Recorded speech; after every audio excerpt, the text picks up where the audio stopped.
Hello. इधर आएगा क्या तू, या उधर ही बैठ लेना बीच बीच में, ऐसे करके ना नीचे देख लेना हरा हरा जल रहा है कि नहीं।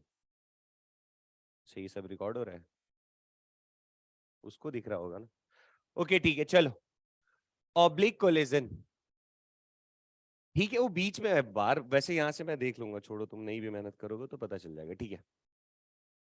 तो कोलिजन में हमने पढ़ा था कि कोई भी कोलिजन हो उसमें मोमेंटम हमेशा कंजर्व रहेगा। इसके अलावा क्या पढ़ा था? कुछ नहीं। इलास्टिक कोलिजन में ई की वैल्यू 1, परफेक्टली इन इलास्टिक में ई की वैल्यू, और इन इलास्टिक में ई की वैल्यू लेस देन 1, और सुपर इलास्टिक में 1 से ज्यादा, ऐसा पढ़ लिया था। और इलास्टिक कोलिजन में हमने पढ़ा था ना कि एक मास आएगा दूसरे से टकराएगा, तो दोनों की बाद में जो वेलोसिटी होगी वो निकाल के देखा था। और उसमें हमने ये कंसीडर करा था कि जो m2 रहेगा वो रेस्ट पे रहेगा, अगर रेस्ट पे ना भी होगा तो रिलेटिव का कॉन्सेप्ट यूज करके उसको रेस्ट पे करके फिर फॉर्मूला क्या याद किया था, v1 is equal to m1 minus m2 upon m1 plus m2 into u1, पढ़ा था ना।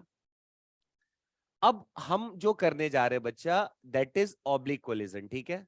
थोड़ा ध्यान से देखना, वैसे अपन ने लास्ट क्लास में थोड़ा पढ़ा था, नहीं पढ़ा था क्या? अरे वो एक्स में मोमेंटम कंजर्व, वाई में मोमेंटम कंजर्व जैसी चीजें पढ़ी थी ना।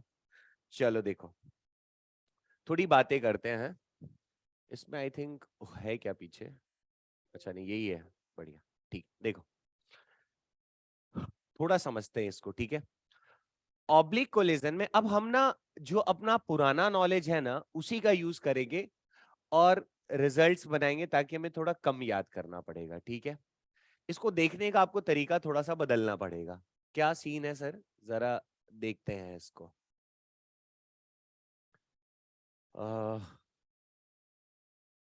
अच्छा ये, चलो बढ़िया। ये वाली चीज डिस्कस करी थी क्या? नहीं करी, मैं कर देता हूं फिर से। इसमें सिनेरियो में क्या हो रहा है बच्चा, अगर आप देखोगे तो ये वाला गया इससे टकराया कुछ ऐसा, मतलब फोटो अगर मैं बनाऊं तो कुछ ऐसा दिखाई देगा आपको, ठीक है क्या। अब आप सबसे पहले ये पहचानो कि सर लाइन ऑफ इंपैक्ट किसको बोलते हैं। तो लाइन ऑफ इंपैक्ट के लिए बच्चा इन दोनों का ये सेंटर दिखाई दे रहा है क्या, इन दोनों सेंटर को ऐसे जोड़ दो, और इन दोनों सेंटर को जोड़ने के बाद ये जो लाइन फॉर्म कर रही है ना, ये वाला लाइन जो फॉर्म कर रहा है, इसी लाइन को अपन क्या कहते हैं, लाइन ऑफ इम्पैक्ट, जिस लाइन पे इम्पैक्ट पड़ रहा है, ठीक है, क्या टकरा रहा है। अब इसी पे ये वाला फोर्स इस पे लग रहा है, ये डिस्कस कर रहा था हमने, ये वाला फोर्स इस पे लग रहा होगा।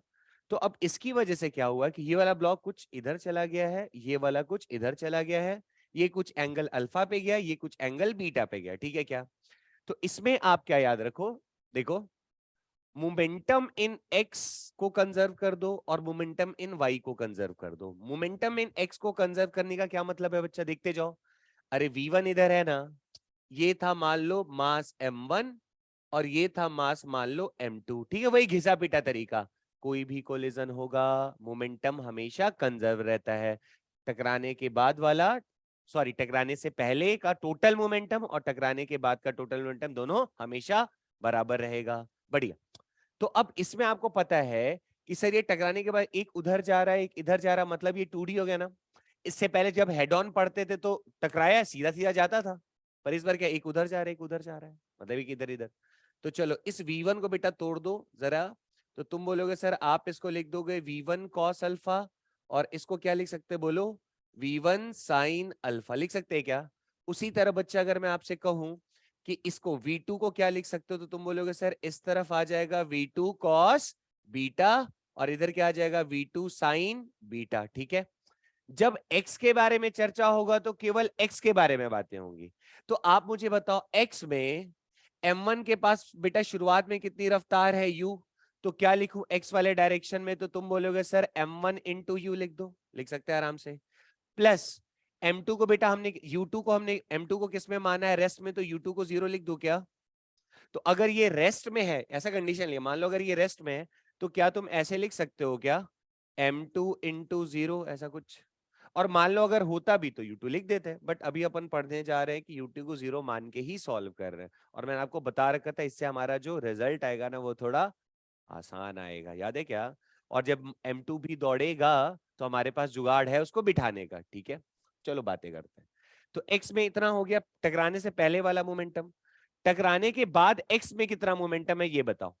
तो बोलोगे सर ये रहा मास m1 दिख रहा है क्या, इस m1 मास का बेटा x में कितना वेलोसिटी है, v1 cos अल्फा, ये अरे m1 का, तो यहां क्या लिख दिया, m1 v1 cos अल्फा, दिखा क्या।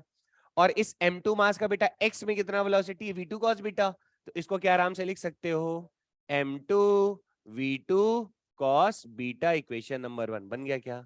ये जो आपने मोमेंटम कंजर्व करा है, ये मोमेंटम कंजर्व अभी किसमें करा है, एक्स एक्सिस में, उसी तरह वाई में कर दो। चलो बताओ, शुरुआत में अगर हम y की बात करें तो y में तुम बोलोगे, अब बताओ ये जो m1 है बच्चा वो इस तरफ जा रहा है ना, y में तो जा नहीं रहा, तो y में इसके पास कोई भी रफ्तार है क्या, तो ये इनिशियल मोमेंटम इसका क्या होगा, m1 का 0। क्या m2 के पास कोई रफ्तार है क्या इधर, तो इसका भी क्या हो गया, समझ गए क्या।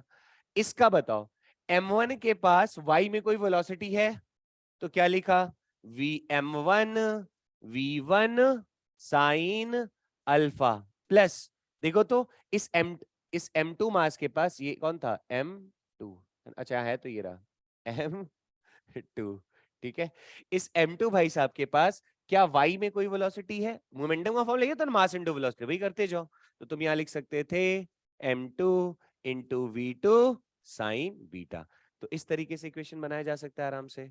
और आप बोलोगे सर ये आप इक्वेशन क्यों बना रहे हो, तो मैंने कहा कि कोई भी कोलिजन होगा उसमें मोमेंटम कंजर्व रहेगा। जब एक ही डायरेक्शन में चलता तो हमें कॉस साइन में तोड़ने की जरूरत नहीं है, लेकिन जब ये डबल डायरेक्शन में गया तो हमने उसको कॉस और साइन में ब्रेक कर लिया। समझ गए क्या, नहीं तो जब भी ऑब्लिक आएगा इक्वेशन बना सकते हैं आराम से। चलो एक छोटा सा क्वेश्चन करते हैं तो आपको कॉन्फिडेंस अच्छा आएगा। देखो ये सवाल देखो बच्चा, देखना आराम से देखते चलो। जैसे ये देखो, इस क्वेश्चन को पढ़ो, देखो एकदम दिमाग में बैठा रहना चाहिए कि सर मोमेंटम तो कंजर्व ही रहता है, जैसा मर्जी कोलिजन हो कोई फर्क नहीं पड़ता, ठीक है। तो ये क्वेश्चन देखो, a ball moving with the speed of 9 metre per second with an identical stationary ball, identical stationary ball समझ में आता है क्या, अपने जैसे ही मास से जाके ये टकरा गया। अब बॉल तो चलो बना लिया, इसका मास मान लो m, और जो कि 9 मीटर पर सेकेंड से चल रहा है, ठीक है क्या। Strikes with an identical stationary ball, याद है क्या मैंने कहा था m2 आपको ज्यादातर केस में रेस्ट में ही मिलेगा, दिख रहा है रेस्ट में, तो u2 बच्चा अपने पास फर्स्ट क्लास 0 लिखा हुआ है। आगे पढ़ो, such that after the collision the direction of each ball makes an angle 30 degree with the original line। इसका क्या मतलब हुआ, अरे मतलब टकराने के बाद जब इनका कोलिजन हुआ है ना, तो एक मास बच्चा इधर चल गया मान लो m, और दूसरा मास भी बेटा m ही है ना, बोला था ना आइडेंटिकल। और ये भाई साहब ओरिजिनल जिधर से ऐसे चलता, अरे चलता हुआ ये थोड़ी चल रहा है, चल कौन रहा है केवल ये ना, तो इसका डायरेक्शन मान लो मोशन का इस तरफ है, तो अपने मोशन वाले डायरेक्शन से ये कितना कितना एंगल बना रहा है, 30 और 30। आई बात समझ में क्या। अब पढ़ो जरा, find the speed of the two balls after the collision. तो अब मतलब मेरे से क्या पूछ दिया, मान लो इसकी रफ्तार v1 और इसकी रफ्तार v2, इस v1 v2 के बारे में मेरे से पूछा है, तो कितने वेरिएबल हो गए बोलो, अरे दो हुए ना यार, तो अगर दो वेरिएबल तो कितने इक्वेशन चाहिए, सर दो चाहिए। सर ये कोलिजन कैसा है, 1D है 2D है, क्योंकि दो डायरेक्शन में गया, तो अगर 2D है तो हम मोमेंटम कंजर्व कहां कहां करेंगे, एक x में और एक, क्या x और y का इक्वेशन लिखेंगे तो मेरे पास ऑटोमेटिकली दो इक्वेशन आएगा कि नहीं आएगा, नहीं आया समझ में। चलो बोलो अब, तो सबसे पहले x में चलो मोमेंटम कंजर्व करते हैं, चलो बोलो मास कितना, वेलोसिटी कितनी, देखते जाओ, प्लस मास इसका भी बेटा कितना है, पर वेलोसिटी कितनी है, तो ये कितना आ जाएगा, लिख दूं। अगला बोलो, इसका मास क्या लिखूं m, अब इसको तोड़ा जाए ना बेटा v1 को, तो इस तरफ क्या हो जाएगा बोलो v1 cos 30, और इस तरफ क्या हो जाएगा v1 sin 30। आई बात।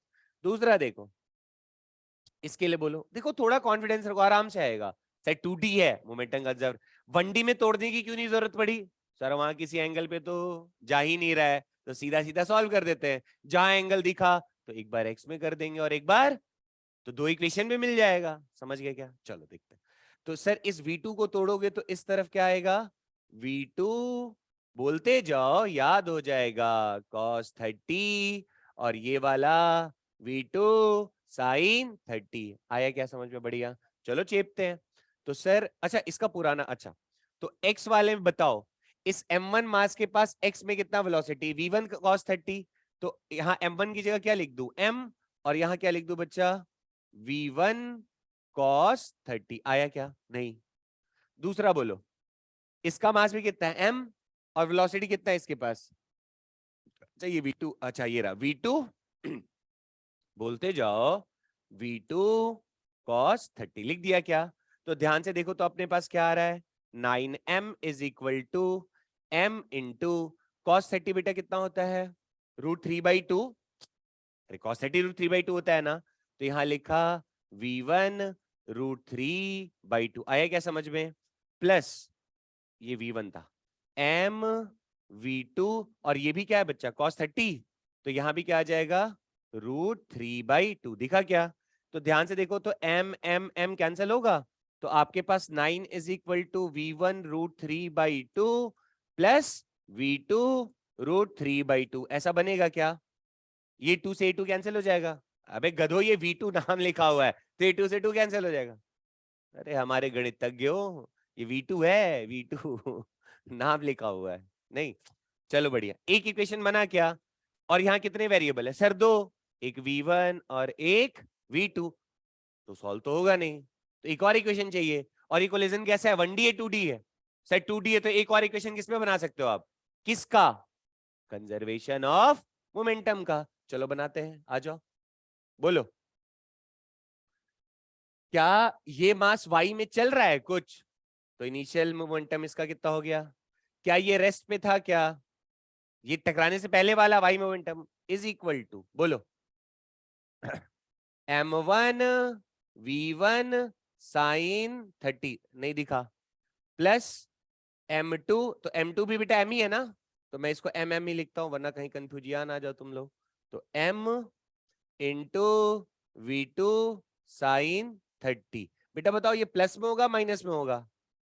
अरे माइनस में ना होगा। क्यों? सर नीचे है, और मोमेंटम कौन सी क्वांटिटी है? वेक्टर है। तो जब हम लोग m1 u1 m2 u2 ये सब लिखते हैं तो वेक्टर की तरह लिखना होता है। एक ही डायरेक्शन में तो प्लस कर दो, अपोजिट में तो एक को प्लस तो दूसरा माइनस। बैठ गया दिमाग में? अब बोलो, तो अगर आप ध्यान से देखो बच्चा, तो मेरे पास इक्वेशन क्या बन जाएगा? देखो तो इसको इधर लेकर आ जाओ। तो mv2 sine 30 is equal to mv1 sine 30। आया क्या समझ में? तो साइन 30 एम एम कैंसिल हुआ, तो V2 किसके बराबर आ गया? अरे V1 के बराबर आया ना यार। तो अब जहां पे V2 लिखा हुआ, क्या मैं वहां V1 लिख सकता हूँ आराम से? क्योंकि दोनों बराबर है ना। तो ये देखो जरा क्या बन रहा है, 9 is equal to V1 √3/2 plus V2 की जगह V1 लिख दूं, V1 √3/2। अब बताओ V√3/2 प्लस, सॉरी V1 √3/2 हो गया ना, एक ही जैसे है, तो कहाँ लिख दूं रे? अब तो सॉल्व कर लोगे ना मतलब? क्यों भाई? अब कर, मैं करूं उसके बाद भी? ये क्या हो जाएगा? अच्छा कर ही दूं। शर्म उरम है तुम लोग में थोड़ा बहुत? ये खत्म हो गया है सब। हाँ बे, 9 2v1 √3/2 दिखा क्या? 2 से 2 कैंसिल हुआ, तो v1 इज इक्वल टू 9/√3। आया क्या समझ में? 9 को क्या लिख सकते बोलो?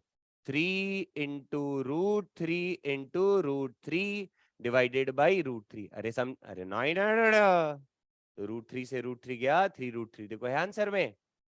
आया? अच्छा सब में है। और अच्छा, अब इसको थोड़ा समझना पड़ेगा हमको।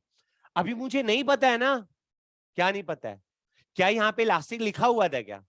अगर इलास्टिक कोलिजन लिखा होता तो घंटी बज जाती, फर्स्ट से बोल देते क्या सर काउंटिंग एनर्जी कंजर्व है। अभी कैसे बोले?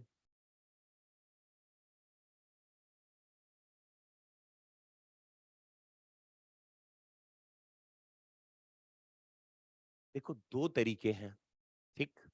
एक तो हो सकता है कि हम टोटल काइनेटिक एनर्जी टकराने के बाद का चेक कर लें। टोटल काइनेटिक एनर्जी टकराने से पहले कितना था और टकराने के बाद कितना है। अगर दोनों सेम हो गया तो कंजर्व है। बच्चा जैसे इसका काइनेटिक एनर्जी निकालते टकराने से पहले, तो क्या आता, हाफ एम और वी की जगह क्या जाता, 9 का स्क्वायर आ गया। टकराने से पहले टोटल काइनेटिक एनर्जी। टकराने के बाद का निकालते तो V1 भी मेरे पास है क्या, कितना आया V1 देखो 3√3, और V2 भी कितना आएगा 3√3, क्योंकि दोनों बराबर है ना। तो हम मान लो थोड़ा सा लिख देते, फिर इसको और तरीके से करेंगे, ठीक है। आजा रे, देखो अब बताओ तुम, हमसे यही पूछा ना बेटा कि काइनेटिक एनर्जी, क्या पूछा था, काइनेटिक एनर्जी कंजर्व रहेगा कि नहीं रहेगा। तो हम टोटल काइनेटिक एनर्जी देख लें बिफोर, बोलो बिफोर कोलिजन। तो बेटा बिफोर कोलिजन काइनेटिक एनर्जी कैसे निकालोगे, तो बताओ क्या था, हाफ मास बोल नहीं रहे हो यार, मजा नहीं आ रहा। अरे मास एम ही दिया था ना, एम और वेलोसिटी कितना था 9 स्क्वायर। तो क्या ये 81m/2 आया क्या, ये टकराने से पहले। टकराने के बाद दोनों का मास तो बेटा एम एम ही है ना, नहीं बे, एम एम ही है ना। और एक का रफ्तार कितना है, देखो हमने V1 V2 निकाला नहीं निकाला रे, निकाल चुके हैं ना V1 V2। V1 कितना है देखो 3√3, तो इसका क्या हो जाएगा, हाफ एम 3√3 का स्क्वायर, समझ आ रहा है क्या, प्लस हाफ एम 3√3 का होल स्क्वायर। अब इन दोनों को क्या सॉल्व कर सकते हैं, अगर सॉल्व करने पे इतना आ जाए, चेक करें क्या एक बार, देखो तो m/2 ये कितना हो जाएगा 27। तो ये भी तो सेम ही है ना, दो गुना कर दें, काटा काटा कितना आ गया 27m, ऐसे कुछ आ रहा है बच्चा। और ये कितना आता, ज्यादा ही आता ना रे।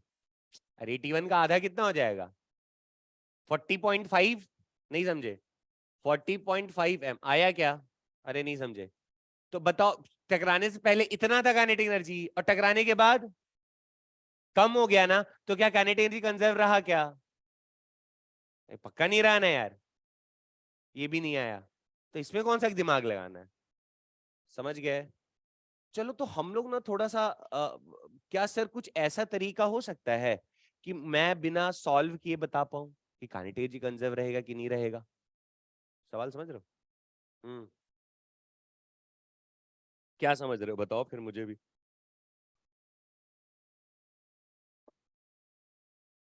अच्छा जो मैंने बोला वो समझे, वही तो पूछ रहा हूँ क्या समझे। मैं ये कह रहा हूं कि अभी तो ये कहानी समझ में आई कि नहीं, बढ़िया ठीक है। तुम लोग क्यों नहीं बोल रहे, तुम कहाँ घूमे बे गधा, मुंडी नीचे, कुछ दिक्कत उक्कत हो गया है क्या, कहीं हम सम्मोहन तो नहीं कर दे रहे तुमको, नजर बचा रहे हो, जादू लग जाएगा। सुन सुन सुन, हम ना एक रिलेशन निकालते हैं,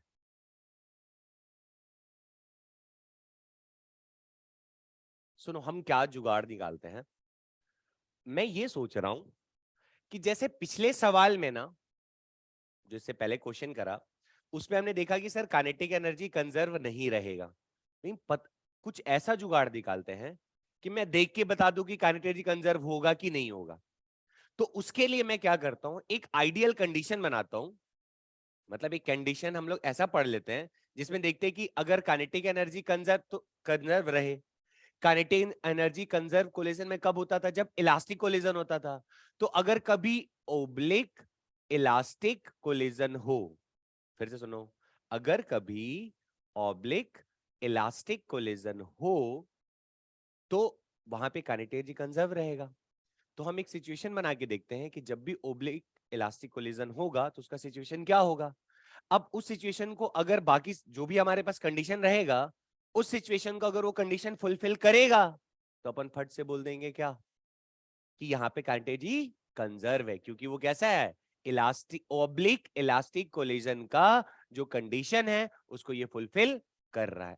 बात समझ में आएगा नहीं, मेरी बात हौच होगी, फिर से हम कह रहे हैं कि मैं ये चाहता हूं कि मुझे ना कैलकुलेट ना करना पड़े, कैलकुलेट ना करना पड़े मतलब जैसे हमने अभी वेलोसिटीज निकाल लिया, फिर शुरुआत में टोटल काइनेटिक एनर्जी कितना था वो निकाल के देखा, 81 m आया। बाद में टकराने के बाद दोनों का रफ्तार देख लिया, v1 v2, फिर दोनों रफ्तार से काइनेटिक एनर्जी निकाल लिया। अब जब हमने दोनों टकराने से पहले वाला काइनेटिक एनर्जी और टकराने के बाद वाला काइनेटिक एनर्जी को जब कंपैरिजन किया तो ये पाया कि दोनों अलग है, पहले ज्यादा था बाद में कम हो गया, तो मुझे पता चल गया कि यहाँ पे एनर्जी का क्या हुआ है, लॉस हुआ है। ठीक है, अब मैं क्या कह रहा हूं कि कुछ ऐसा काम करते हैं जिससे मैं ना, मुझे कैलकुलेट ना करना पड़े, मैं देख के ही बता दूं कि काइनेटिक एनर्जी कंजर्व होगा कि नहीं होगा। और अगर काइनेटिक एनर्जी कंजर्व होगा मतलब कैसा कोलिजन है, इलास्टिक कोलिजन है। और जब ऑब्लिक होगा तो क्या बोलेंगे उसको, ऑब्लिक इलास्टिक कोलिजन। तो हम एक ऐसा सिचुएशन पढ़ लेते हैं, किसका, ऑब्लिक इलास्टिक कोलिजन का एक सिचुएशन बनाते हैं और उसमें देखते हैं कि क्या क्या आता है। अब जो भी सवाल होगा अगर वो सारा उसका फुलफिलमेंट करेगा रिक्वायरमेंट को, तो कह देंगे कि ऑब्लिक इलास्टिक कोलिजन है। और अगर ये ऑब्लिक इलास्टिक कोलिजन है तो यहाँ पे काइनेटिक एनर्जी कंजर्व रहेगा। बात समझ में आई क्या? तो चलो यहां पढ़ो दो क्या क्या लिखा हुआ है। Oblique elastic collision of mass m with another mass m at rest. चलो बातें करते थोड़ा और समझने की कोशिश करते हैं। ठीक है, आराम से देखना बच्चा, है ना। मान लो बच्चा एक m मास का ऑब्जेक्ट है, ठीक है, ये कुछ ऐसा इस तरफ जा रहा था।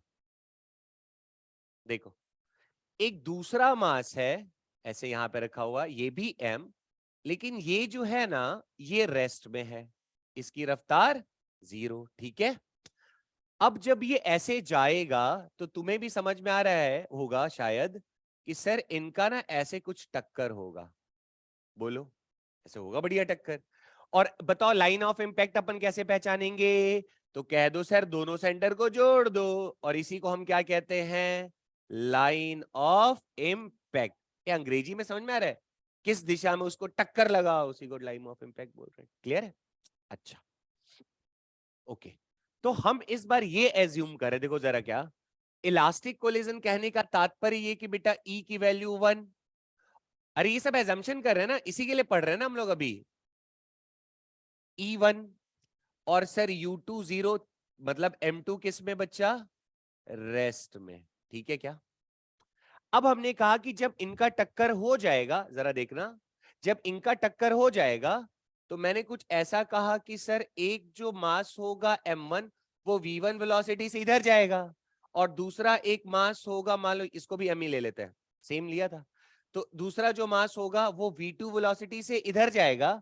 तो ये वाला कुछ एंगल θ1 बना रहा होगा, ये वाला कुछ एंगल θ2 बना रहा होगा। बरोबर है ना, कोई टेंशन ना लो, हम कंडीशन निकाल रहे हैं अभी। अच्छा हमने इसको भी क्या माना है, ये कौन सा कोलिजन हो रहा है, oblique elastic collision. Oblique elastic collision क्या बोलता है, momentum before collision is equal to total momentum before collision is equal to total momentum after collision. बढ़िया क्या, वेक्टर की तरह इसको जरा सॉल्व करते हैं, देखते जाओ देखते जाओ। इसका जो मोमेंटम होगा बच्चा, ये दिख रहा है क्या, इसका मोमेंटम को मान लो मैंने कहा दैट इज P1, इस तरफ जा रहा है। इसके मोमेंटम को मान लो मैंने कह दिया, टकराने के बाद वाले मोमेंटम को कह दिया मैंने P2, और इसके वाले मोमेंटम को क्या बोल दिया, मान लो P3। ये अच्छा नहीं लग रहा है ना, लेकिन थोड़ा नाम अच्छा वाला लिखते हैं। रुक जाओ बेटा आराम से, ओ बाहुबली ऊपर देख, बाद में करना। इसका मोमेंटम मान लो टकराने के बाद P1 डैश हो गया और इसका मोमेंटम बेटा कितना हो गया, मान लो P2 डैश। ठीक है क्या, पक्का? तो अकॉर्डिंग टू मोमेंटम कंजर्वेशन, अगर हम मोमेंटम कंजर्वेशन की बात करेंगे तो मोमेंटम कंजर्वेशन से अपन क्या कह सकते हैं कि सर जो शुरुआत में मोमेंटम था ना, टोटल मोमेंटम, मतलब ये जो P1 होना चाहिए था ये किसके बराबर होना चाहिए था, टकराने के बाद वाले टोटल मोमेंटम के। तो टकराने के बाद वाला मोमेंटम कौन सा है, P1 डैश, और दूसरा कौन सा बच्चा, P2 डैश। तो क्या अपन ऐसे लिख सकते हैं, इसको वेक्टर फॉर्म में लिखते तो P1 डैश प्लस बोलो P1 डैश, सॉरी P1 का डैश प्लस P2 का डैश। नहीं आया समझ में, थोड़ा देखो चीजों को। अरे मोमेंटम वेक्टर क्वांटिटी है रा बाबा, इसका P1 ले लिया और टकराने के बाद इसका क्या हो जाएगा, P1 से P1 डैश हो गया और इसका टकराना P2। क्लियर है? तो आप ध्यान से देखो तो हम इस P1 को किसके बराबर लिखेंगे? वेक्टर फॉर्म में दिखाई दे रहा है क्या आपको? P1 को आपने क्या लिखा? वेक्टर P1 डैश, अरे मतलब दो वेक्टर को मिला के इतना आना चाहिए ना। क्या आपको दो वेक्टर को जोड़ना आता है? आता है? सच बताओ। चलो बताओ, दो वेक्टर का एडिशन का फॉर्मूला क्या होता है? A square plus B square plus 2ab। ऐसा पढ़े? शुक्र है। चलो लिखे उसको। चलो बताओ। तो P1 को बेटा देख, तो मैं क्या लिख रहा हूं? M into you. बोलो, बुरा मान जाओगे? अरे मैग्नीट्यूड M इंटू यू ही होगा ना, पक्का? चलो बोलो। तो ये तो MU आ रहा है, इसको जोड़ेंगे कैसे? इसका याद है, इसका क्या था formula? Under root vector A plus vector B का फॉर्मूला बोल दो।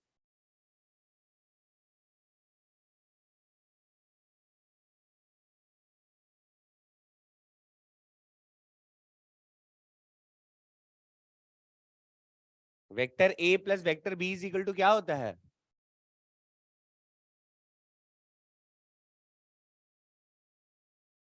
रूट के अंदर होता है कि ऐसे ही रहता है? Under root of A square plus B square plus 2ab cos theta. अरे यार नहीं पढ़ा यार साहब। और ये तो P1 ही है ना, तो इसका रूट करोगे तो क्या आएगा? अरे magnitude under root of P square. यार वेक्टर ए है, उसका मैग्नीट्यूड मतलब क्या होता है? अंडर रूट ऑफ ए का स्क्वायर तो ए ही रहता है ना बच्चा। तो ये तो MU ही रहेगा। इसका बोलो।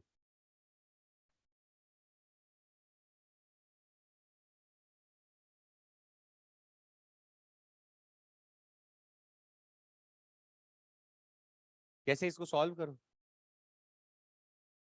P1, अच्छा बताओ इसका मैग्नीट्यूड कितना है? इसका मैग्नीट्यूड बोलो।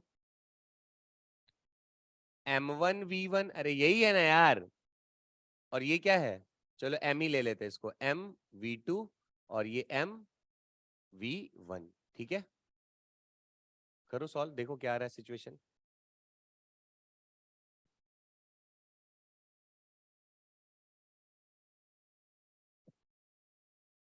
चलो चलो, ये सिखाया मैंने पहले भी बहुत बार।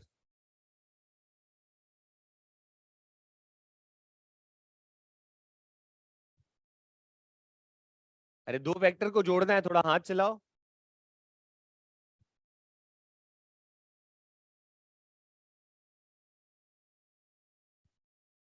देखो,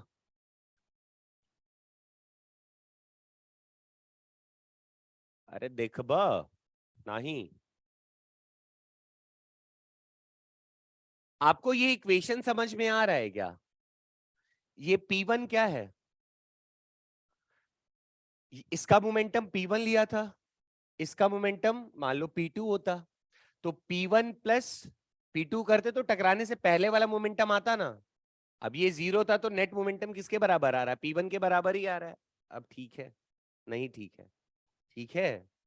चल, टकराने के बाद, अच्छा तुम्हें अगर 1 1 से दिक्कत हो रहा है ना, अपन एक काम करते हैं, इसको ऐसे ले लेते हैं, इसको P ले लेता हूं, और इसको P1 ले लेता हूं, और इसको P2 ले लेते हैं। ठीक है? अब थोड़ा देखने में अच्छा लगे।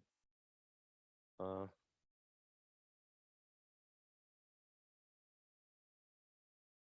लो, अब शक्ल थोड़ा ठीक लग रहा है। ये क्या है बच्चा? ये मोमेंटम कौन सा वाला है बोलो? अरे ये कौन सा मोमेंटम है बोलो? नेट या फिर टोटल मोमेंटम बिफोर कोलिजन। ठीक है क्या? और ये क्या है बच्चा? Total momentum after collision. Clear है? बढ़िया। ठीक है, चलो सॉल्व करते हैं। तो अगर मान लो मैं इसको इसी टर्म में सॉल्व कर दूं, M और U लिखना चाहो उससे करोगे सेम ही रिजल्ट आएगा। दिखते देखो, इधर बताओ इसका क्या होगा बच्चा? बोलो, पी स्क्वायर लिख सकता हूं क्या? अरे मैं, तुम पहचान पाना तो बताना मुझे।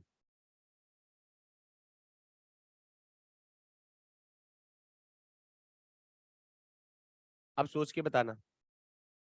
थीटा 1 प्लस ये भी समझाना पड़ेगा। अरे भाई P1 और P2 यही तो है, थीटा दोनों के बीच का एंगल ही तो लिखते हैं।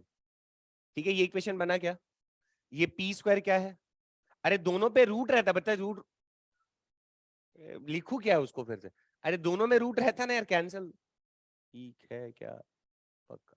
चलो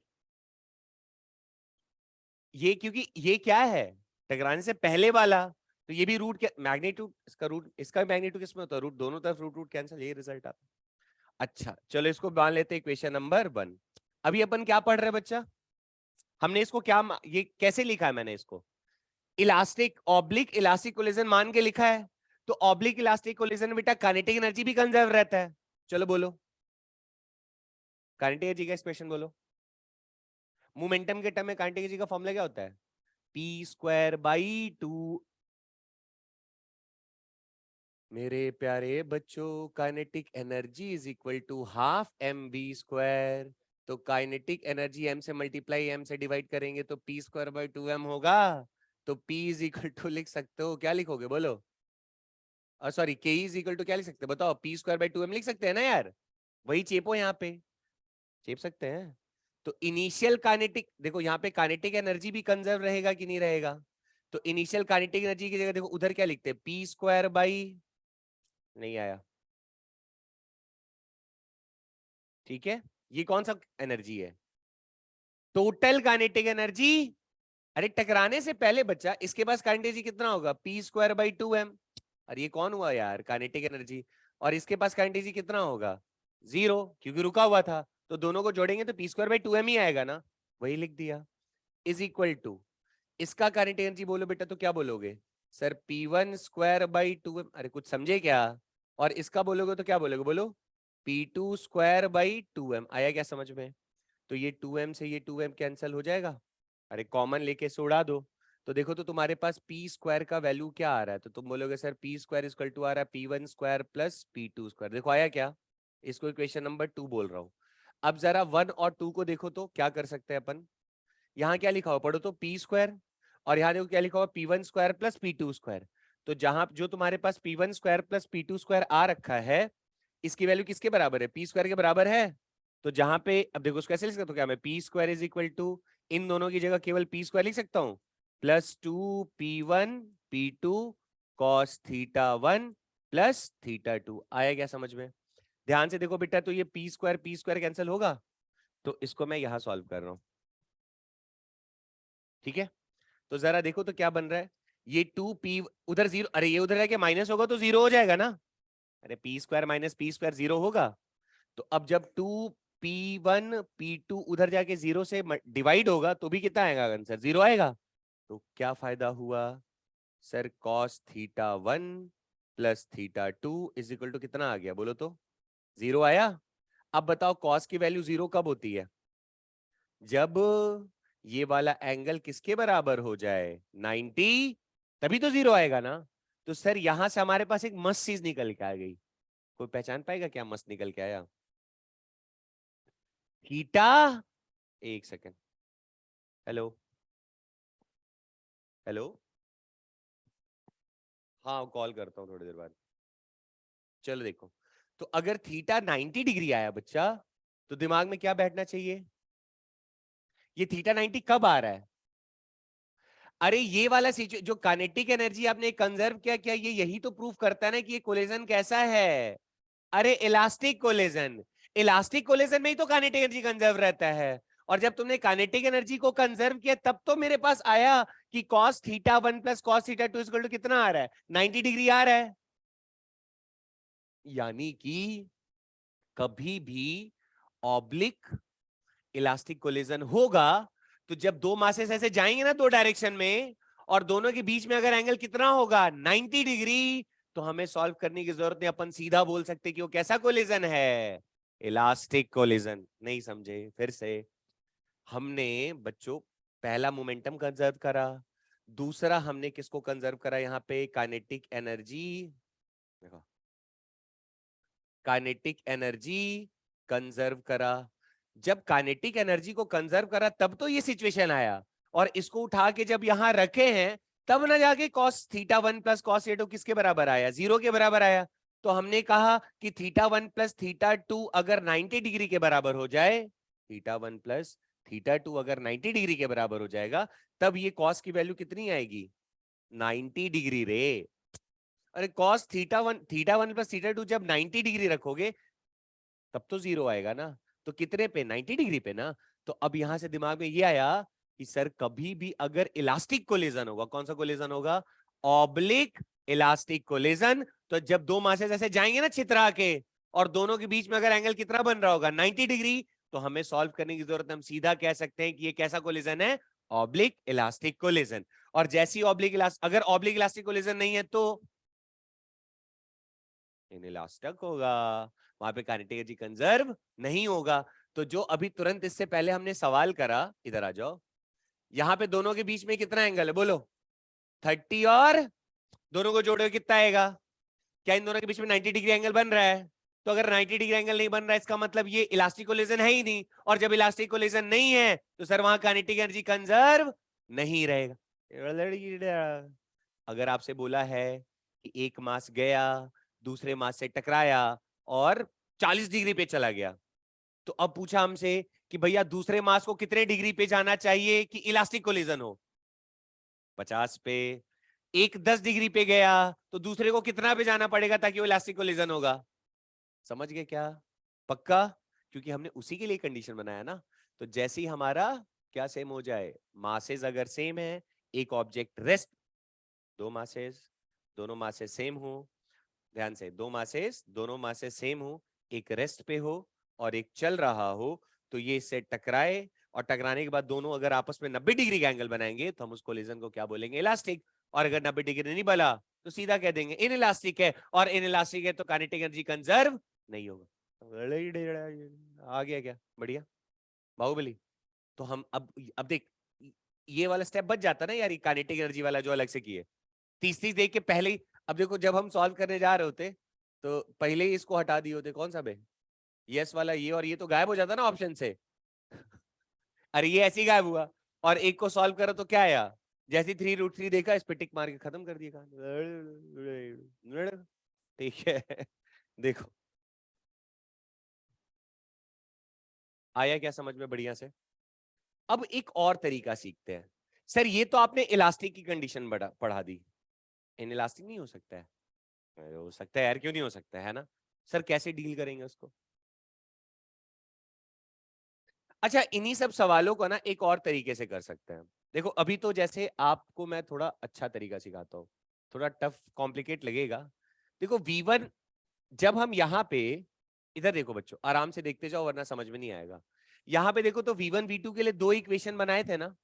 अरे बोलो, V1 V2 के लिए दो इक्वेशन बना के सॉल्व किए। सर कुछ ऐसा बताओ जो हमने पहले पढ़ाई करा था। इलास्टिक कोलिजन का हमने पहले पढ़ाई करके फॉर्मूला बनाया था ना? सर वैसा वाला कुछ फॉर्मूला बता दो ताकि हमें दो इक्वेशन ना बनाना पड़े। मेरी बात समझ रहे हो? ये तो इक्वेशन बना के जो सारे लोग करते हैं, सारी दुनिया करती है, वही फॉलो करके आंसर निकाला। और किस्मत से V1 बराबर V2 आ गया तो बड़ा आसान से सॉल्व हो गया, नहीं तो एलिमिनेशन लगाना पड़ता। तो सर अब क्या करें? अब अगर हमारे पास डायरेक्ट फॉर्मूला हो तो हम तो जरा जल्दी सॉल्व कर लेंगे, है ना? तो हम अब ना थोड़ा चालाकी करते हैं यहाँ पे, ठीक है? ट्राई करना तुम्हें समझ में आए। आ गया तो बहुत अच्छा, नहीं आया तो भी अच्छा, क्योंकि एक्चुअल वाला मेथड तो आ ही गया होगा मेरे ख्याल से। नहीं आया रे? अरे बोल दो। ये एक्चुअल वाला मेथड आया ना रे बाबा, अभी एक्चुअली V1 V2 जो निकाले अपन।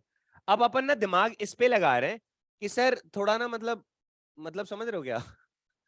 मतलब सर कुछ ऐसा जुगाड़ बताओ कि जो आपने उधर हमें 3-4 फॉर्मूले बताए हैं ना, उससे ये ऑब्लिक कोलिजन भी नहीं पड़ जाए, हमें इक्वेशन ना बनाना पड़े। ठीक है, चलो सीखो जरा। तो देखो कंडीशन बेटा, देखो आपको ज्यादातर यही मिलेगा। अभी हम कह रहे हैं इसके लिए ऑब्लिक इलास्टिक कोलिजन। बेटा देखना क्या लिखा मैंने, ऑब्लिक इलास्टिक कोलिजन, मतलब E की वैल्यू 1। ठीक है क्या?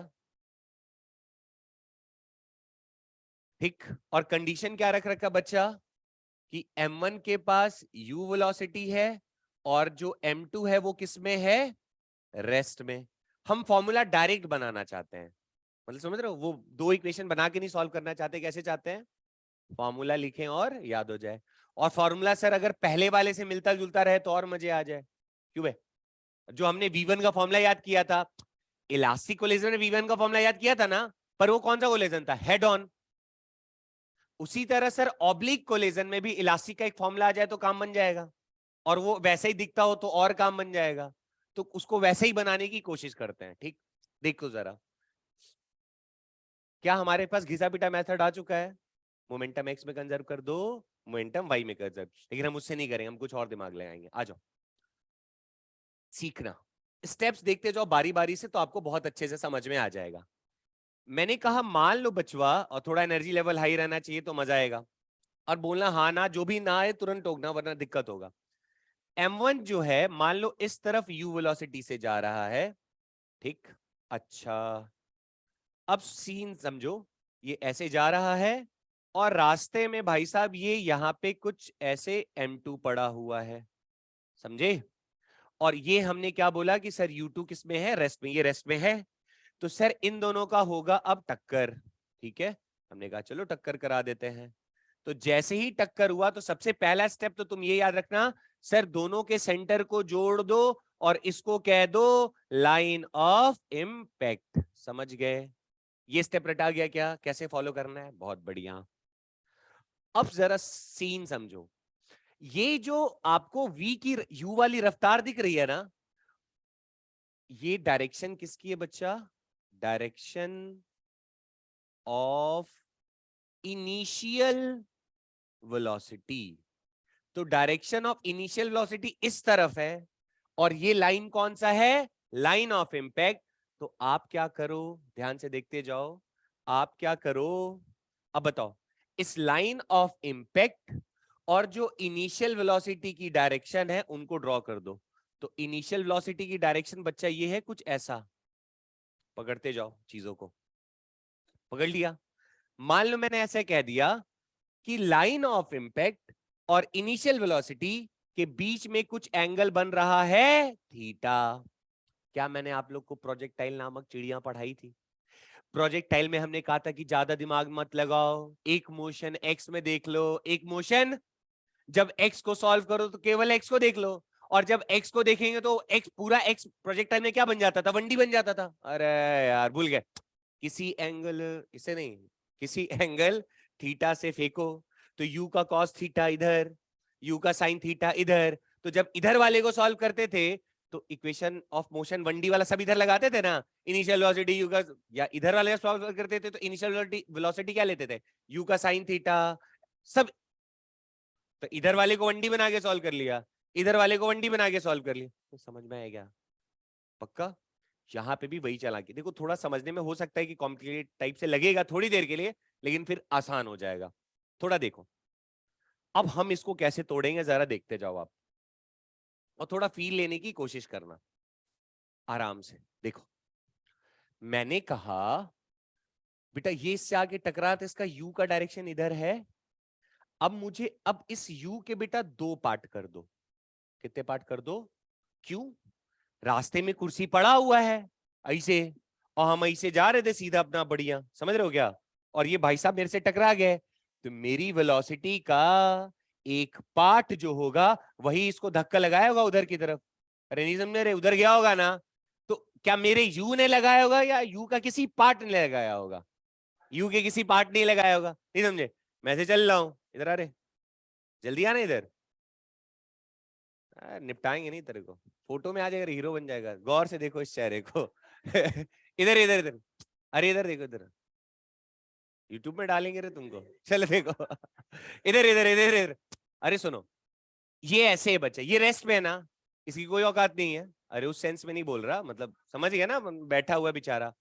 अब अगर मैं ऐसे चल रहा हूं, ऐसे टेढ़ा है ना, ऐसे आके अगर मैं इससे टकराया, तो क्या मेरा पूरा का पूरा यू इसको मिलेगा या यू का कोई पार्ट मिलेगा, तो यू का अब इसके लिए मोशन क्या चाहिए, तो ये बोले इसको अगर ऐसे टक्कर लगा, तो ये मान लो भाई साहब उधर चले गए, तो इसके लिए मोशन कैसा, अरे यही रहा ना, तो ये, अब बताओ ये इसको अगर तुम सिर्फ इसी को, इधर आना जल्दी, अब जब इसको टक्कर लगा और ये उधर की तरफ गया, तो क्या ये 1D कर रहा है कि 2D कर रहा है, सर वो देखने वाले में डिपेंड करेगा।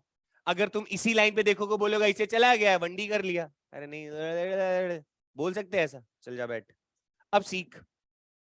तो चालाकी समझो, हम अपने पुराने फॉर्मूले में ही इसको निपटाएंगे ताकि हमें नया ना पढ़ना पड़े। तो तुम ऐसा कह दो इसकी तो कोई औकात ही नहीं थी, अरे बैठा हुआ था रे। तो ये जो यू ऐसे आ रहा था, इस यू का ही एक पार्ट ने इसको इधर लेके चला गया। किसको? अरे M2 मास को। कुछ हवा लगा क्या? पक्का? तो इस यू का कौन सा वो पार्ट होगा? तो तुम कह दोगे सर यू का कॉस थीटा। हवा लगा क्या? और उसी तरह, रुको उसको दूसरा कलर से बनाते हैं। हाँ जी बढ़िया। तो ये यू का कॉस थीटा, तो ये वाला बच्चा ऐसे करके इधर ऐसे बना दिया 90 डिग्री, ये यू का साइन थीटा। आया बात समझ में? क्या क्या काम किया हमने? अब हम ना इसको कैसे सॉल्व करेंगे, इसमें और इसमें। समझ गया क्या कहानी? तो जब इसमें बात करेंगे तो ये 1D हो जाएगा। तो अब देखो मैं इसका डायग्राम कैसे बना रहा हूं। तो क्वेश्चन स्टेप नंबर 1 क्या करना है? तो सर लाइन ऑफ इंपैक्ट बनाओ। स्टेप नंबर 2 क्या करना है? लाइन ऑफ, बोलो बोलो, लाइन ऑफ इंपैक्ट और इनिशियल वेलोसिटी के बीच का थीटा चेक करना है। समझ गए क्या? थर्ड स्टेप क्या करना है? सर इस यू को ब्रेक कर देना है। यू का क्या कर देना है? कॉम्पोनेंट। नहीं समझे? स्टेप समझ में आए क्या? तो ऑब्लिक कोलिजन का सवाल आएगा तो ये 3 स्टेप में अपन निपटाएंगे। ये 3 स्टेप ड्रॉ करना पड़ेगा आपको, वरना सॉल्व नहीं कर पाओगे।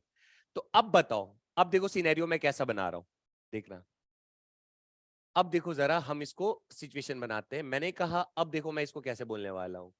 एक M1 मास है, एक M2 मास है। ये आ गया बेटा स्टेप नंबर 4।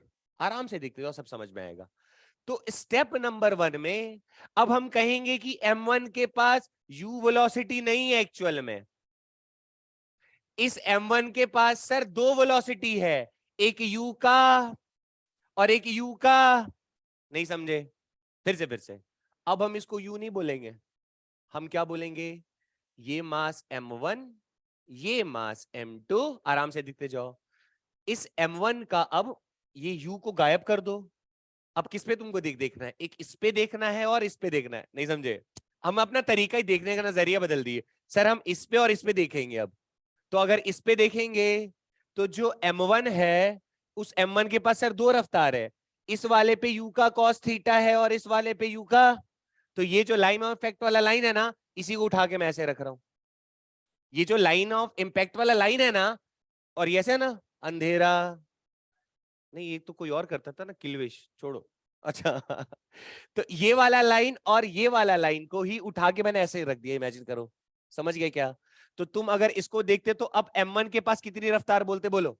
तो इस वाले लाइन की तरफ M1 के पास कितनी रफ्तार है, बोलो। कितना? बहुत बढ़िया। तो तूने इज्जत से कहा सर इसके पास है u cos। पकड़ पा रहे हो? और ये M2 भाई साहब तो रेस्ट पे है। क्या M1 के पास केवल यही वेलोसिटी की एक और वेलोसिटी है? कौन सी? u का साइन थीटा। आया क्या समझ में? नहीं आ रहा है? आ गया अब दोनों क्या होंगे? टकराएंगे। और सर आपने हेडिंग क्या डाला है, कौन सा कोलिजन है? इलास्टिक कोलिजन है। अब तुम सारा कुछ भूल जाओ। अब तुम इसको कंपेयर करो, एक मास ये, एक मास ये, और कोलिजन कैसा? इलास्टिक है। तो क्या अगर दो मासेस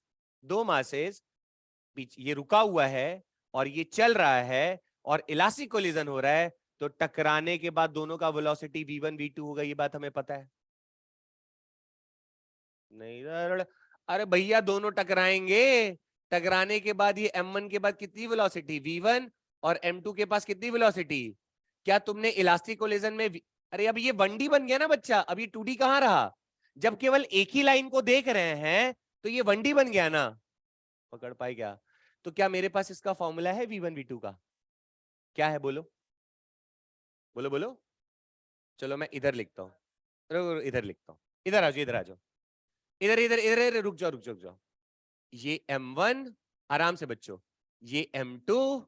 इसके पास अब u नहीं है, कितना है बोलो? u का, और ऊपर क्या है बोलो? u का समझ गए क्या? और ये अभी भी किसमें है, समझ गए क्या? अब ये दोनों का हो रहा है टक्कर। अरे ये 1D में नहीं, ये कौन सी लाइन है, ये किस पे अपन सारा पढ़ाई कर रहे हैं अभी? लाइन ऑफ, तो लाइन ऑफ इंपैक्ट वाले को अपन कैसे ट्रीट कर रहे हैं? 1D। और क्या 1D में हमने फॉर्मूला पहले ही बना रखा था कि टकराने के बाद सर, टकराने के बाद एक मास m1 एक मास m2, इसकी वेलोसिटी v1 इसकी वेलोसिटी v2। क्या इस v1 v2 का फॉर्मूला हमने पहले पढ़ रखा 1D में? नहीं पढ़ा 1D में? चलो क्या नहीं पढ़ा है? पागल हो गए क्या? नहीं बोलो, v1 is equal to m1, बोलो भाई, minus m2 upon m1 plus m2। पढ़ा है क्या? इनटू क्या होता था, u ना, इनिशियल वेलोसिटी। पर यहां पे u नहीं है, यहां पे कौन है, u का। क्या टफ है क्या? चालाकी समझे क्या? क्या मैं यहाँ पे अब उतना लंबा चौड़ूंगा, या सिर्फ स्टेप्स बना के थीटा देखा पकड़ के चेप दिए u cos थीटा? क्योंकि तो फॉर्मूला पहले से पता है। हमने तो कहा था ना बेटा, यहाँ पे कौन सा वेलोसिटी आता है, u रिलेटिव स्टार्टिंग वाला आता था, यहाँ u cos थीटा आ गया। समझ गए? अभी खत्म नहीं हुआ। v2 बोलो, 2m1 upon m1 plus m2 into u cos theta. आया क्या? समझ गए कहानी? बट अभी कहानी खत्म नहीं हुई है। अभी कहानी खत्म नहीं हुई है। अब ध्यान से देखना बच्चा, अब देखो m1 का जो ये u cos थीटा था, ये सॉरी जो m2 का, m2 तो रेस्ट में था ना, और m2 के पास अब कौन सी वेलोसिटी आ गई है, v2। और v2 की वैल्यू कितनी आ गई, ये वाली आ चुकी है, यही है ना बेटा इसका v2। पर m1 के पास ये जो तुम्हें v1 दिखाई दे रहा है, इस m1 के पास बेटा इस तरफ कौन है, इलास्टिक कोलिजन में 1D में ये जाके इससे टकराया, टकरा के इसकी वेलोसिटी इधर v1 हुई। पर इसके पास v1 इधर है, और साथ ही साथ इसके पास एक और वेलोसिटी है ना, कौन सी है? पकड़ पाए क्या? यही इसमें कहानी है। अरे m1, अरे ये वाला जो था वो बदला ना इसमें बच्चा v1 में। अरे ये जो u cos थीटा था, ये टकराने के बाद क्या बन गया, v1 बना है। बट इसके पास अभी ऑलरेडी इसके साथ तो कुछ नहीं हुआ, ये तो अभी ऐसे ही पड़ा हुआ रहेगा ना रे। समझ गए क्या? तो m1 जो होगा, अब ये बताओ, ये जो m1 होगा, इस m1 के पास कितने रफ्तार हो गए, दो। एक हो गया v1 और एक हो गया u का साइन थीटा। तो इन दोनों का जो नेट वेलोसिटी होगा वो इस तरफ आएगा क्या? तभी तो दोनों के बीच में एंगल बन के और छितरा जाते हैं। अरे भाई नहीं पकड़ पाए। अरे केवल इसके पास v1 ही होता तो ये तो इसके पीछे पीछे भाग रहा होता ना। पर इसके पास एक v1 भी है और एक ऊपर की तरफ u साइन थीटा भी है, इसीलिए तो ये वाला इधर निकलेगा और ये वाला ऐसे निकला, तो दोनों ऐसे करके छितरा गए। समझ पाए क्या? तो अब मुझे अगर m1 का वेलोसिटी पूछेगा, तो मैं v1 या u साइन थीटा थोड़ी बताऊंगा, इन दोनों का कंबाइन बताऊंगा ना। तो नेट वेलोसिटी क्या होगा बोलो, m1 का नेट वेलोसिटी क्या होगा? तो तुम बोलोगे सर ये हो जाएगा under root of v1 square plus u sine theta का होल स्क्वायर। बोलो आया कि नहीं आया? लॉजिक समझ में आया? टफ हो गया? थोड़ा आराम से देखो, थोड़ा चीजों को देखो और बोलो जय माता दी। कुछ समझे क्या कहानी क्या चलाई करी है? इसको विजुलाइज कर पा रहे हो? अगर ये वी नेट होता ही नहीं, तब तो ये इसके पीछे पीछे जा रहा होता ना, तो ऑब्लिक कोलिजन में क्या वो पीछे पीछे जाता है क्या? अरे मैंने ऐसा कहा, सुनो, मैं जब इससे यहां पे इसको खड़ा किया था ना, और जब मैं उससे टकराया था, इसको तो उधर भेज दिया, तो मेरा एक पार्ट तो इधर काम कर रहा था, तो मेरे पास क्या मेरी वेलोसिटी का केवल एक ही पार्ट उधर था क्या? सर एक और था। कौन? तो जब आपने इधर u साइन बोला, तो इधर क्या था, u का, तो रिजल्टेंट कहीं ऐसे जाएगा और u ऐसे जा रहा है, तो दोनों में एंगल बना। वही चीज यहाँ दिखाई दे रहा है क्या? तो अब इसमें कंफ्यूज ना होना, कई बार क्या रहता है ना कि मुझे ये v1 याद रहता है, ये v2 भी याद रहता है, लेकिन हम भूल जाते, अरे सर m1 के पास v1 तो इधर वाला है, इसके पास u साइन थीटा भी है, और आपसे तो इस पूरे m1 का वेलोसिटी पूछा होगा ना। टकराने के बाद m1 का वेलोसिटी बताओ, तो तुम v1 थोड़ी बोलोगे, तुम v1 और u sin थीटा का रिजल्टेंट बोलोगे। सर m2 में क्यों नहीं बोला? अरे m2 तो बैठा हुआ था ना यार, अब वो बैठा, उसके पास तो कुछ अपना था ही नहीं, इस ससुरे को तो उधारी में मिला है केवल एक ही डायरेक्शन में, तो चला गया उधर। आना कुछ तो बोल लो भाई, बैठा है, रट तो नहीं रहे हो। अब यहां से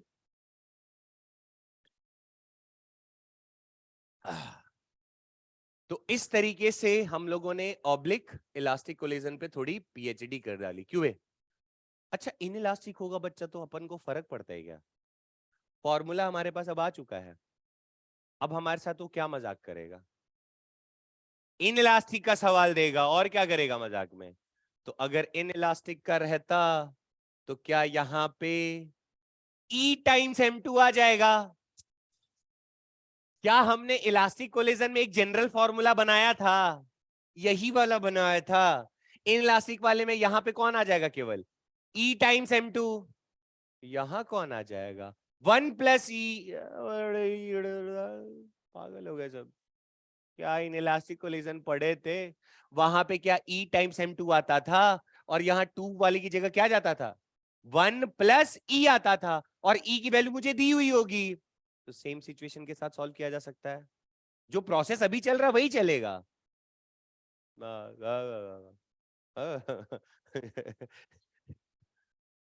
आ गया। अगर दोनों, वैसे सवाल ऐसे पूछेगा नहीं भैया, अगर m2 भी चल रहा होता, m1 भी चल रहा होता, तो हम तो बस रेस्ट पे करके इसकी वैल्यू को चेंज किए होते, फिर से कॉस साइन तो वैसे ही बन रहा था। समझ गया ना? टेंशन नहीं लेना है।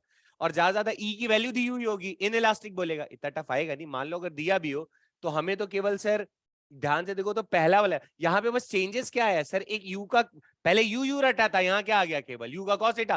तो तुम इतना ज्यादा मेहनत नहीं कर रहा, तुम क्या दिमाग लगाओगे? तुम देखना, अच्छा तुम ऐसे टकराए, तुम्हारा लाइन ऑफ इम्पैक्ट, तो पहला स्टेप क्या क्या ढूंढोगे? बोलो। लाइन ऑफ इम्पैक्ट पकड़ लेंगे, और दूसरा स्टेप में क्या देख लेंगे? बोलो। इनिशियल वेलोसिटी, अरे बहला रे, initial velocity and line of impact के बीच का एंगलवा देख लेंगे। उसके बाद सीधा फॉर्मूला चेप दे रे भाई, उसके बाद सीधा फॉर्मूला चेप देंगे ना। नहीं इसके बाद सीधा फॉर्मूला चेप देना, खत्म करो कहानी। टेंशन नहीं, बस ध्यान क्या रखना, ये कब करोगे?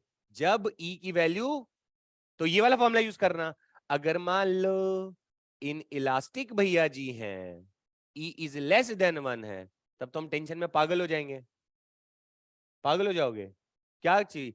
सर यही फॉर्मूला लिखेंगे हम, और जहां आपने m2 लिख रखा वहां क्या लिख देंगे? E times m2। सर जहां आपने 2 रखा वहां क्या लिख देंगे? 1 + E। अब कहीं बोल दिया परफेक्टली इन इलास्टिक,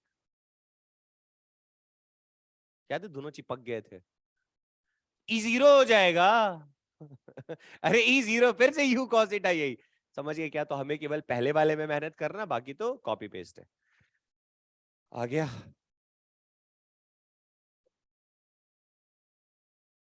क्लियर है कहानी बढ़िया से? देखो बच्चा सुनो, क्या हो गया?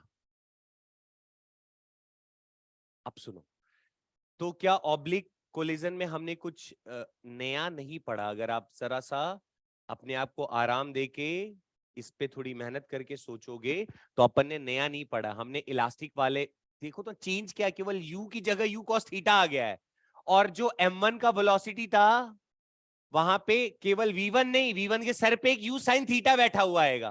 बस कहानी समझ में आ रही है? सर नया नहीं बदला है कुछ, दो बातें बस रह गई हैं। देखो मैं फिर से लिख रहा हूं, मैं फिर से लिख रहा हूं, तो आप लोग भी ऐसे ही अपनी कहानी बनाना।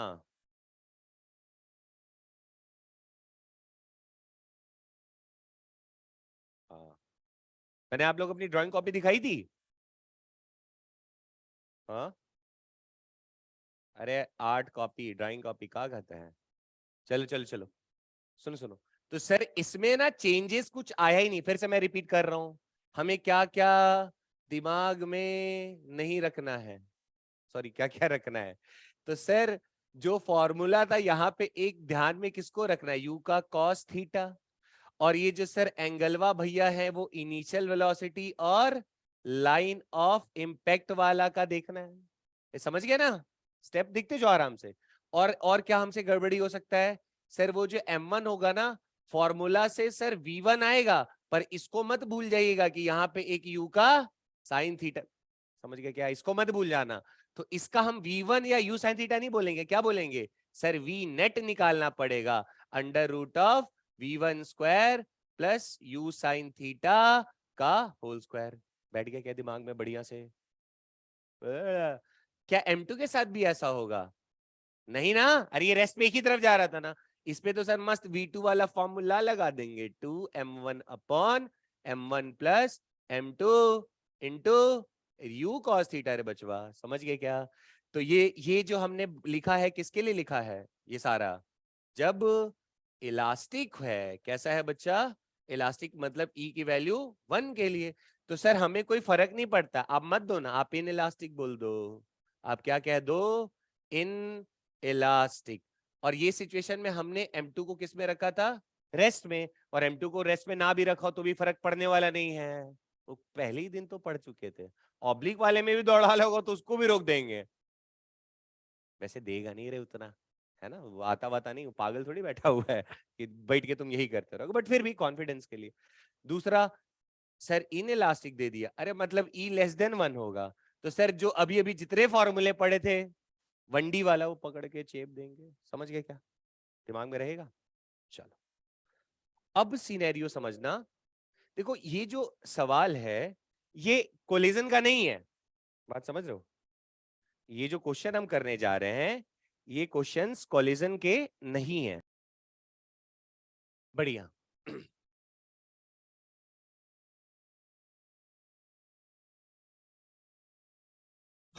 ये क्वेश्चंस कोलिजन के नहीं है, लेकिन हम कोलिजन का यूज करके और अपने बुद्धि का थोड़ा सा इस्तेमाल करके इसको कोलिजन में कन्वर्ट करके फट से आंसर निकाल सकते हैं। अब आप मेरे से पूछोगे कि सर क्या मतलब सपने वपने आएंगे क्या?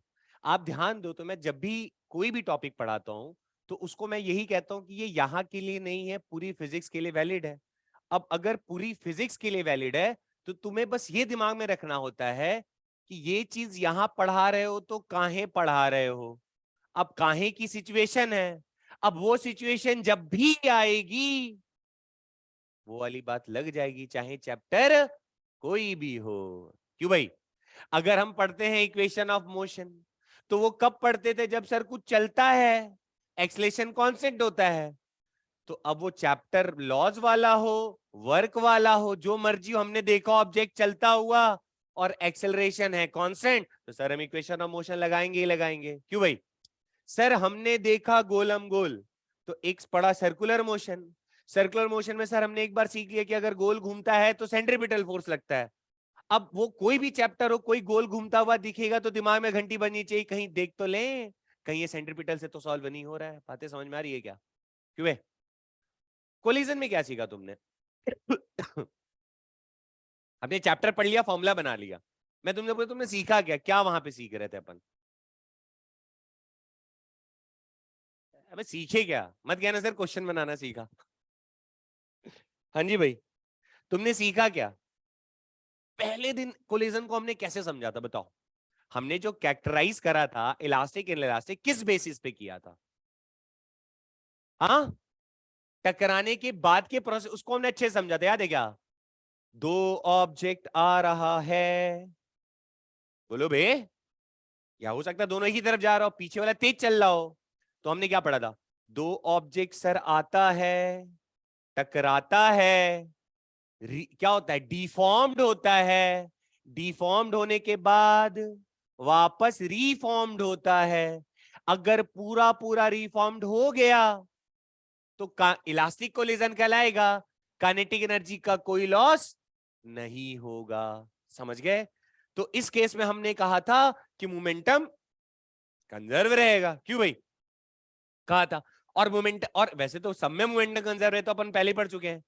काइनेटिक एनर्जी पे सारा कहानी चल रहा था कि सर जब इलास्टिक कोलिजन होगा तो काइनेटिक एनर्जी कंजर्व रहेगा। ऐसा पढ़ा था कि नहीं पढ़ा था यार? पढ़ा था ना यार। तो हमने काइनेटिक एनर्जी कंजर्व कैसे बोला था, किस बेसिस पे बोला था? कुछ लॉस ही नहीं हुआ था, वो वापस रीगेन कर गया। क्यों भाई? अच्छा सर, इन इलास्टिक में क्या पढ़ा था? Loss of kinetic energy in the form of heat. पढ़, अरे अपन ठोक रहे रे, गर्माहट से निकल। अरे जैसे दो चीजों का आपस में से बजड़ाओगे, अपना हाथ लो, अबे इधर करो ना बे, और जितनी शरीर में जान उतनी जोर से मारो, और फिर गाल पे रखो जल्दी से। लेट नहीं करना रे, ऐसे चूक करके नहीं रखना है, जोर से मार के रखो, फील आ जाएगा थोड़ा सा। कुछ नहीं फील आ रहा है, ज्यादा ठंडा हो गया फिर तो। चलो ठीक है, आप भी करेंगे क्या? चलो देखो, तो सीन कैसा है? अरे होता क्या है कि जैसे जब दो चीजें आपस में टकराई, ठीक है, अब देख अपन आइडियल बातें कर रहे हैं, तो लेकिन हम कह रहे हैं कि यार टकराती है ना जैसे, तो टकराने पे अगर वापस से रिफॉर्म्ड, अगर मतलब डिफॉर्म के बाद वापस रिफॉर्म नहीं होता है, तो काइनेटिक एनर्जी में टोटल काइनेटिक एनर्जी बदल जाता है। या तो लॉस हो सकता है या तो गेन भी हो सकता है, दोनों कहानी है। तो अगर लॉस हुआ तो वहां पे किस फॉर्म में लॉस होता था? In the form of heat. बोलो। हीट के फॉर्म में लॉस हो जाता था वहां, ठीक है क्या? अगर वो हीट के फॉर्म में लॉस ना हो तो काइनेटिक एनर्जी कंजर्व रहेगा। टोटल मैकेनिकल लॉस नहीं हुआ तो टोटल मैकेनिकल एनर्जी कंजर्व रहेगा ना यार। लॉजिक समझ में आया क्या? सोच लो। पक्का? अगर हमने कहा, क्या काइनेटिक एनर्जी जो लॉस होता था उसके लिए हमने फॉर्मूला पढ़ा था इन इलास्टिक में? ये काइनेटिक एनर्जी लॉस का क्या हमने फॉर्मूला इन इलास्टिक कोलिजन में पढ़ा था कि नहीं? कुछ याद है? हाफ एम बी स्क्वायर हमने ऐसा बोला, तो हमने कहा था एम को क्या बोल दो? M relative. अरे भाई, वी को क्या बोल दो? V relative. पढ़े रहे। इंटू 1 - e² तो half m1 m2 upon m1 + m2 into V relative का स्क्वायर, 1 - e²। ये क्या था? Loss in kinetic energy in elastic collision. और गेन इन काइनेटिक एनर्जी में क्या जाता था? e² - 1। एक में था 1 - e² और एक में था, पढ़ा था ना? तो एक बात बताओ, तो वहां पे तो, अच्छा क्लास है क्या? अच्छा ऐसा है, 2 मिनट में बस। हाँ, तो अब एक बात बताओ, वहां पे लॉस होता था ना, अगर वो लॉस ना हो तो कहीं स्टोर होगा रे गधा? देख, टोटल में लॉस, टोटल काइनेटिक एनर्जी का तो लॉस हुआ, तो पहले तो हीट के फॉर्म में निकल जा रहा था, और अगर मैं बोल रहा हूं कि वो लॉस नहीं हो रहा है तो कहीं स्टोर हो रहा होगा। अरे यार लॉस, पहले हमने कहा तुम पैसे ही लुटा रहे थे, गांव वाले लूट रहे थे, और तुमने मेरे साथ सेटिंग कर ली, सर मैं ऐसे उड़ाऊंगा या उड़ाऊंगी, आप धीरे से रख लेना, समाज में नाम भी हो जाएगा। क्यों भाई? और कुछ नुकसान भी नहीं होगा। ए लॉजिक है कि नहीं रे? है कि नहीं? समझ गए? तो जब हीट के फॉर्म में लॉस होता है तो गांव वाले लूट के ले जाते हैं। तूने अपना आदमी खड़ा कर दिया तो चलो गया, घर पे ही तो रहा, चलो सर का ही भला हो गया, बेचारे को कुछ मिल गया। क्यों भाई? ये समझे? तो तने अब देख, हमने फॉर्मूला पढ़ लिया है किसका? लुटाने वाले का रे। पहले लॉस हो जाता तो कुछ कर नहीं पाते थे, अब लेकिन अपना आदमी खड़ा कर दिया है जो उसको बटोर सकता है। तो अब ये सारी बातें हुई। अब ये सवाल जरा देखो और सुनो, देखो एक स्टेप में बने, ऐसे पढ़ेंगे बड़ा टफ लगेगा। ये m1 मास है और ये m2 मास है, बढ़िया। कहता है कि m1 मास को अपन दौड़ा रहे हैं, m1 मास को दौड़ा रहे हैं, तो क्या m1 मास को दौड़ाते ही m2 खिसकने लग पड़ेगा क्या? ए नहीं रे, नहीं खिसकेगा ना। ऐसे सोचो, थोड़ी बातें करते हैं। क्वेश्चन नहीं है, देखो यहाँ कहीं कोलिजन वोलिजन का नहीं दिया हुआ है, लिखा है क्या? इलास्टिक, इन इलास्टिक, और ना ही इससे टकरा रहा है, लेकिन हमारे पास एक लॉजिक जिंदा है, उसी लॉजिक के बेसिस पे अपन निपटाएंगे इसको। समझ रहे हो? लॉजिक, लॉजिक क्या है यहाँ पे? सीन क्या हो रहा है? सुनो सुनो, मजेदार। मैंने पीछे वाले ससुरे को कुछ रफ्तार दी, मान लो 10 मीटर पर सेकंड की रफ्तार दे दी, थोड़ा देखना रे, अरे पेन कहाँ चला गया यार, किसने ढापा, बोलो रे, पेन कहाँ लेके गया रे तू, अच्छा यही है क्या चलो चलो सही को देखो, थोड़ा लॉजिक थोड़ा लॉजिक थोड़ा लॉजिक थोड़ा लॉजिक, सुनो सुनो थोड़ा लॉजिक लगाते हैं। तो हमने, क्या तुम लोगों ने कोलिजन का एक्चुअल मतलब समझ लिया है ना, समझा, हाँ। तो मान लो बेटा पीछे वाले ससुरे को हमने दिया 10 मीटर पर सेकंड की रफ्तार, ठीक है, तो तुम पीछे वाले को रफ्तार दोगे तो ये तो अभी तो रेस्ट पे ही है ना शुरुआत में, अबे लो ना एक बार में लात मार दी भाई, मतलब समझ रहे हो एक दिन तो आएगा उधर से है ना कि ये टेयर टूटा है, इसका सारा पैसा आपकी सैलरी से काटा जाएगा। चलो देखो, तो इसको 10 की रफ्तार, अच्छा हमने स्प्रिंग फोर्स के बारे में पढ़ा है, क्या हमने वहां के लिए पढ़ा था, या स्प्रिंग फोर्स हमें पता है क्या होता है? स्प्रिंग फोर्स जागरूक कब होगा, जब उसको छेड़ोगे, और उसको छेड़ोगे कैसे, दबा के या खींच के, हम उसको जितना ज्यादा खींचेंगे स्प्रिंग फोर्स उतना ज्यादा लगेगा, जितना ज्यादा दबाएंगे स्प्रिंग फोर्स उतना बाहर, पढ़े पढ़े ऐसा, अब सोच सोच सोच अगर हम इसको 10 की रफ्तार देंगे तो क्या होगा, तो तुम कहोगे, देखो देखो देखो, सर ये जो स्प्रिंगवा है ना ये ससुरा कुछ दबेगा, बोलो बे ये दबेगा रे, तो ये अभी एक ही बार में पूरा नहीं, वो धीरे धीरे दबना शुरू होगा, तो जब ये दबना शुरू होगा वैसे ही क्या होगा, इधर की तरफ स्प्रिंग फोर्स इधर लगेगा, और इधर की तरफ स्प्रिंग फोर्स इधर, अरे दबा ना यार, स्प्रिंग फोर्स इधर, दोनों तरफ लगेगा ना रे। अब बोल, सुनना जरा ध्यान से, तो ये जो स्प्रिंग फोर्स होगा वो फोर्स इधर की तरफ लग रहा है, और रफ्तार अपन ने किधर दिया था, इधर की तरफ, तो वेलोसिटी इधर, और फोर्स इधर से लगा उल्टी तरफ से, तो क्या उसकी रफ्तार कम होगी कि नहीं होगी, ये पक्का रे, तो ऐसे आ रहा था आगे से, हम बाहुबली बन गए, इसे रोकने की कोशिश कर रहे हैं, तो अगर हम इधर से फोर्स लगाएंगे तो तुम्हारी रफ्तार कम होगी, और अब बता, तू इधर से ये जब v से एक बार चल पड़ा है तो क्या ये x धीरे धीरे घटेगा, सॉरी मतलब ये x, ये जो डिस्प्लेसमेंट है भाई साहब डेल्टा x, ये धीरे धीरे इंक्रीज होगा, और जैसे जैसे डेल्टा x इंक्रीज होगा क्या वैसे वैसे स्प्रिंग फोर्स बढ़ेगा, बढ़ेगा ना रे, और जैसे जैसे ये स्प्रिंग फोर्स बढ़ेगा वैसे वैसे इसकी वेलोसिटी को और कम और कम और कम करते जाएगा कि नहीं करते जाएगा, तो इधर वाला जो ये कोलिजन का सवाल नहीं है, लेकिन हम कुछ दिमाग लगा के कोलिजन बना के इसको 2 स्टेप में निपटाएंगे, देखते जाओ, पहले बस एनालाइज करो चीजों को। तो तुमने कहा कि सर इधर से रफ्तार दिया आपने, तो इसका एक्स धीरे धीरे कम, जब एक्स थोड़ा सा कम हुआ तो थोड़ा सा स्प्रिंग फोर्स उधर लगा, लगा इधर की तरफ स्प्रिंग फोर्स, तो स्प्रिंग फोर्स इधर भी तो लग रहा होगा, अरे नहीं समझे रे, अब ये स्प्रिंग फोर्स ये रेस्ट पे था तो इसकी रफ्तार को बढ़ाएगा कि नहीं बढ़ाएगा, बढ़ाएगा, सोच लो, लेकिन लेकिन सोचो ऐसे, पहले सेकंड में ये थोड़ा सा खिसका, तो 10 मीटर पर सेकंड में ये मान लो कितना खिसका, ये M1 कितना खींचा, खिसका 10 मीटर, और ये मान लो कुछ भी नहीं खिसका।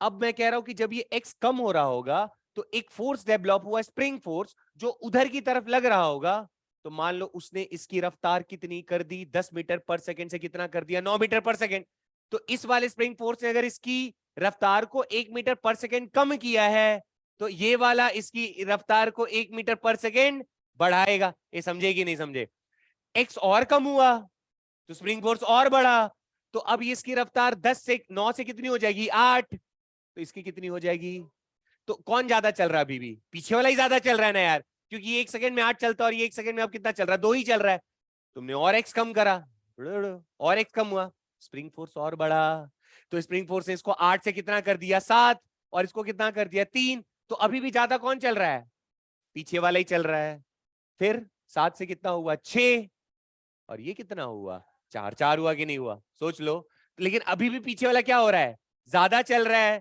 और आगे वाला अभी भी कम चल रहा है, उसके 6 के बाद कितना होगा, 5 हुआ क्या, तो जब 5 होगा, सोच लो इस मूवमेंट सोचना, जब 5 होगा तो ये कितना चलेगा, 5, और ये भी कितना चलेगा, 5, तो क्या और दबेगा स्प्रिंग, अरे दबेगा क्या हमने कोलिजन में ऐसा पढ़ा था कि तब तक वो चिपटता रहेगा जब तक दोनों का रफ्तार सेम ना हो जाए, ऐसा पढ़ा था क्या, तो तुम्हें ऐसा समझ में आ रहा है कि सर इसमें क्या पूछा देखो तो, मैक्सिमम कंप्रेशन। तो मैक्सिमम कंप्रेशन के टाइम पे, अब इसको दो पार्ट में सोचो, मैक्सिमम कंप्रेशन के समय क्या हो रहा होगा, इसकी रफ्तार और इसकी रफ्तार दोनों क्या हो गई है, सेम हो गई है। पक्का? तो अब देखो मेरे से क्या पूछा था इसने, बस इसको एंड करते हैं, बस 1 मिनट, दोनों को एंड करते हैं। तो सर जब मैक्सिमम कंप्रेशन होगा, कौन सा, मैक्सिमम कंप्रेशन, तो सर इस M1 और सर इस M2 दोनों की रफ्तार सेम हो जाएगी। क्या हो जाएगी?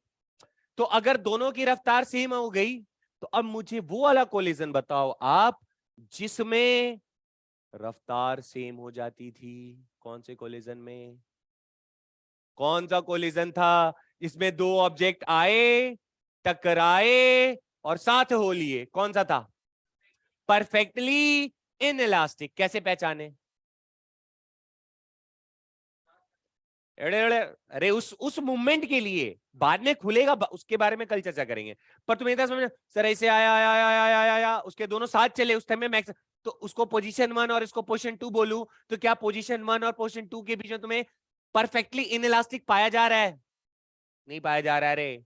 तो तुम्हें समझ में आता है कि सर मैक्सिमम कंप्रेशन के टर्म में हमें फील आ रहा है कि ये परफेक्टली इन इलास्टिक टाइप का चीज बन रहा है, मतलब बन रहा है कि नहीं बन रहा है?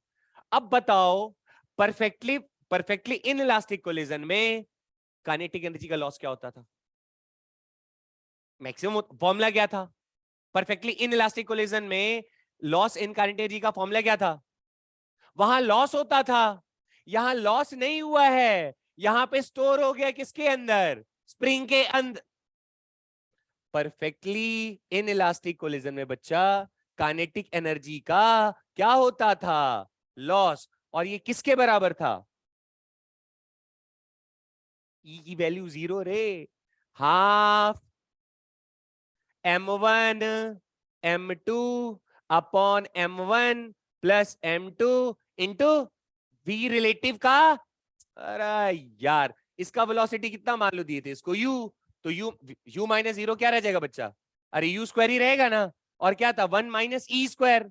और परफेक्टली इन इलास्टिक में e की वैल्यू कितनी होती थी? 0 होती थी कि नहीं? तो 1 - 0 तो केवल यही रह जाएगा ना। तो यही था ना लॉस। और अभी मैं इस लॉस को किसके बराबर लिख सकता हूं? वहां लॉस हो जाता था, और यहां पे यही लॉस किस फॉर्म में स्टोर होगा इसके अंदर, स्प्रिंग के अंदर? स्प्रिंग पोटेंशियल एनर्जी के फॉर्म में। और स्प्रिंग पोटेंशियल एनर्जी का फॉर्मूला क्या पढ़ा हम लोगों ने? 1/2 kx। क्या तुम्हें लगा कुछ समझे? अब क्या निकालना था मुझे? यहाँ पे इक्वेशन बन गया। तो बिना कुछ किए फट से इसको यहां भेज देंगे, एक्स की वैल्यू नहीं आ जाएगी। तो ये सवाल कोलिजन का नहीं था। लेकिन अगर मुझे पूरा समझ में आया कि कोलिजन का एक्चुअल मतलब क्या होता है, क्या इलास्टिक होता है, क्या इलास्टिक होता है, निपटा दिए। तो जो वहां पे कभी, अब दिमाग में ऐसे रखना, अच्छा इलास्टिक कोलिजन में ना सर जो काइनेटिक एनर्जी का लॉस होता था ना, अरे इधर सुनो, तो अगर वो कहीं स्टोर हो रहा होगा तो उसके बराबर लिखा जा सकता है। ठीक है, नेक्स्ट क्लास में देखते हैं थोड़ा और। ये बचवा आया क्या समझ मेरे? आया? अंदर आत्मा कुछ कह रही है? बस फिर ठीक है, कहनी चाहिए। तुम जिंदा हो।